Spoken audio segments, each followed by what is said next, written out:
Chapter 10. We're in a perfectly good bus. It didn't take me long to pack. I decided to leave the Minotaur horn in my cabin, which left me only an extra change of clothes and a toothbrush to stuff in a backpack Grover had found for me. The camp store loaned me $100 in mortal money and 20 golden drachmas. These coins were as big as Girl Scout cookies and had images of various Greek gods stamped on one side and the entire Empire State Building on the other. The ancient mortal drachmas had been silver, Sharon told us, but Olympians never used less than pure gold. Sharon said the coins might come in handy for non-mortal transactions, whatever that meant. He gave Annabeth and me each a canteen of nectar and a Ziploc bag full of ambrosia squares to be used only in emergencies, if we were seriously hurt. It was god food, Sharon reminded us. It would cure us of almost any injury, but it was lethal to mortals. Too much of it would make a half-blood very, very feverish. An overdose would burn us up, literally. Annabeth was bringing her magic Yankees cap, which she told me had been a 12th birthday present from her mom. She carried a book on famous classical architecture written in ancient Greek to read when she got bored, and a long bronze knife, hidden in her shirt sleeve. I was sure the knife would get us busted the first time we went through the metal detector. Grover wore his fake feet and his pants to pass as a human. He wore a green Rasta-style cap because when it rained his curly hair flattened and you could just see the tips of his horns. His bright orange backpack was full of scrap metal and apples to snack on. In his pocket was a set of reed pipes his daddy goat had carved for him, even though he only knew 2 songs, Mozart's Piano Concerto No. 12, Hilary Duff's So Yesterday, both of which sounded pretty bad on reed pipes. We waved goodbye to the other campers, took one last look at the strawberry fields, the ocean, the big house, then hiked up Half-Blood Hill to the tall pine tree that used to be Thalia, daughter of Zeus. Sharon was waiting for us in his wheelchair. Next to him stood the surfer dude I'd seen when he was recovering in the sick room. According to Grover, the guy was the camp's head of security. He supposedly had eyes all over his body so he could never be surprised. Today, though, he was wearing a Schaefer's uniform, so I could only see extra peepers on his hands, face, and neck. This is Argus, Sharon told me. He will drive you into the city and, keep an eye on things. I heard footsteps behind us.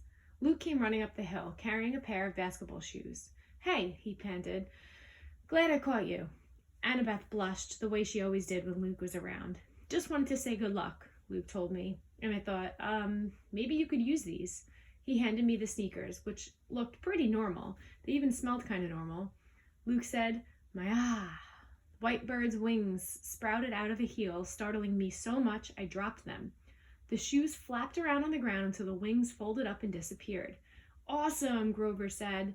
Luke smiled. Those served me well when I was on my quest. Gift from my dad. Of course I don't use them much these days. His expression turned sad. I didn't know what to say.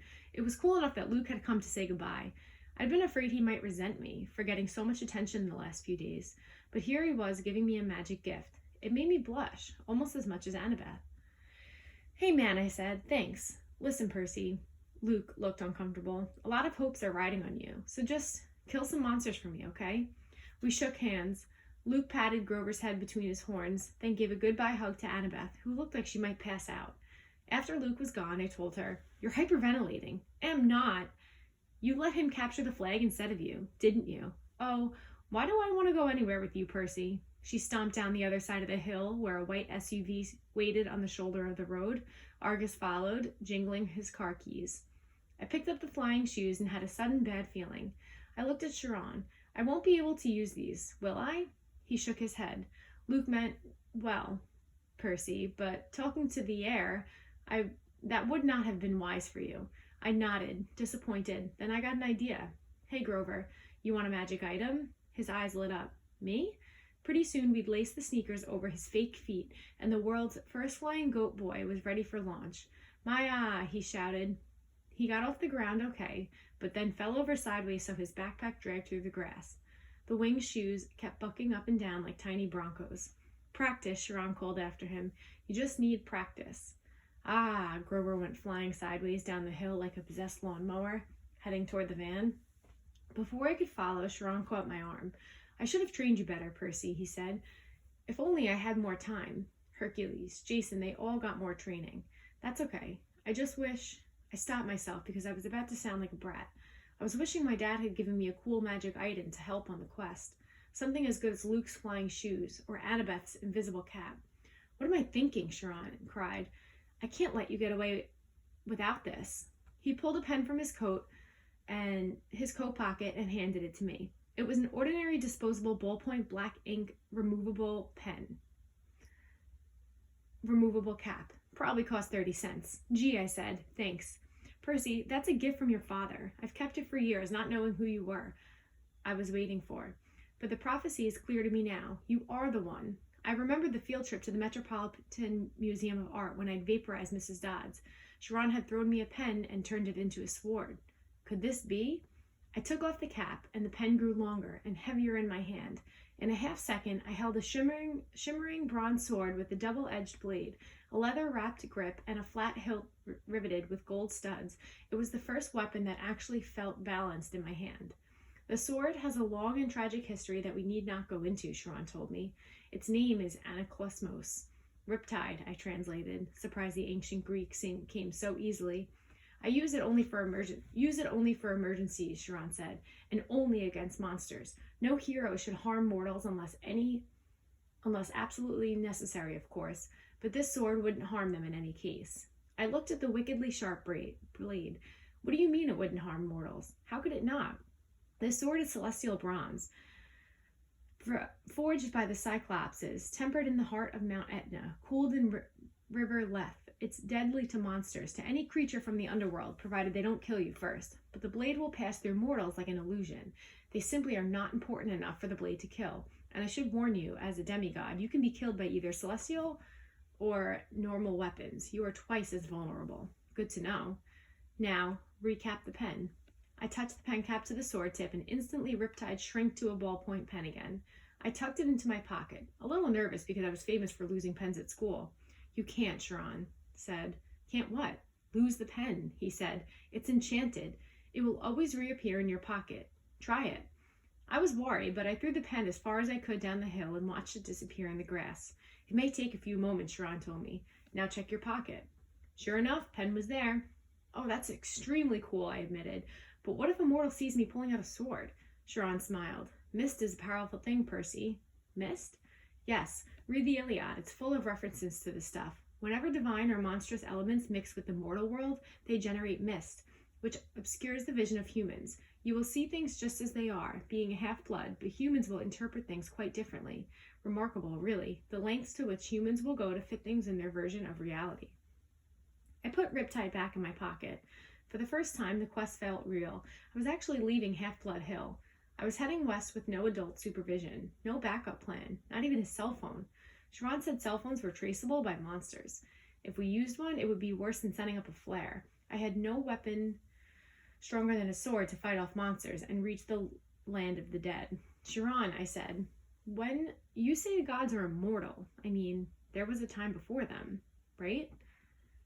4 ages before them, actually. The time of the Titans was the 4th age, sometimes called the Golden Age, which is definitely a misnomer. The time of the Western civilization and the rule of Zeus, is the 5th age. So what was it like before the gods? Chiron pushed his lips.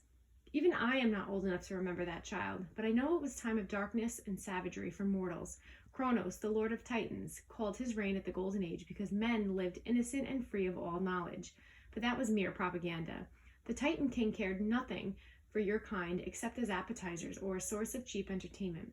It was only the early reign of Lord Zeus, when Prometheus the god Titan brought fire to mankind, that your species began to progress, and even then Prometheus was branded a radical thinker. Zeus punished him severely, as you may recall. Of course, eventually the gods warned to humans, and the Western civilization was born. But the gods can't die now, right? I mean, as long as the Western civilization is alive, they're alive. So even if I failed, nothing could happen so bad it would mess everything up, right? Chiron gave me a melancholy smile. No one knows how long the Age of the West will last, Percy. The gods were immortal, yes, but then so were the Titans. They still exist, locked away in various prisons, forced to endure endless pain and punishment. reduced in power but still very much alive. May the fates forbid that the god should ever suffer in such a doom, or that we should ever return to the darkness of chaos of the past. All we can do, child, is follow our destiny. Our destiny, assuming we know what that is. Relax, Sharon told me. Keep a clear head and remember, you may be about to prevent the biggest war in human history. Relax, I said. I'm very relaxed. When I got to the bottom of the hill, I looked back. Under the pine tree that used to be Thalia, a daughter of Zeus, Sharon was now standing in full horseman form, holding his bow high in salute. Just your typical summer camp send-off by your typical centaur. Argus drove us out of the countryside and into the western Long Island. It felt weird to be on a highway again. Annabeth and Grover sitting next to me as if we were normal carpoolers. After 2 weeks at Half-Blood Hill, the real world seemed like a fantasy. I found myself staring at every McDonald's, every kid in the back of his parents' car, every billboard and shopping mall. So far so good, I told Annabeth. 10 miles, not a single monster. She gave me an irritated look. It's bad luck to talk that way, seaweed brain. Remind me again why you hate me so much? I don't hate you. Could have fooled me. She folded her cap of invisibility. Look, we're just not supposed to get along, okay? Our parents are rivals. Why? She sighed. How many reasons do you want? One time, my mom caught Poseidon with his girlfriend in Athena's temple, which is hugely disrespectful. Another time, Athena and Poseidon competed to be the patron god for the city of Athens. Your dad created some stupid saltwater spring for his gift. My mom created the olive tree. The people that saw the gift was better, so they named the city after her. They must really like olives. Oh, forget it. Now, if she'd invented pizza, that I can understand. I said forget it. In the front seat, Argus smiled. He didn't say anything, but one blue eye on the back of his neck winked at me. The traffic slowed us down in Queens. By the time we got into Manhattan, it was sunset and starting to rain. Argus dropped us at the Greyhound station on the Upper East Side, not far from my mom and Gabe's apartment.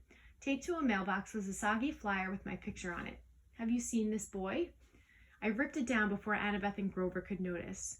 Argus unloaded our bags, made sure we got our bus tickets, then drove away, the eye on the back of his hand opening to watch us as he pulled out of the parking lot. I thought about how close I was to my old apartment. On a normal day, my mom would be home from the candy store by now. Smelly Gabe was probably up there now, playing poker, not even missing her. Grover shouldered his backpack. He gazed down the street in the direction I was looking. You want to know why she married him, Percy? I stared at him. Were you reading my mind or something? Just your emotions, he shrugged. Guess I forgot to tell you satyrs can do that. You were thinking about your mom and your stepdad, right? I nodded, wondering what else Grover might have forgotten to tell me. Your mom married Gabe for you, Grover told me. You call him smelly, but you've got no idea.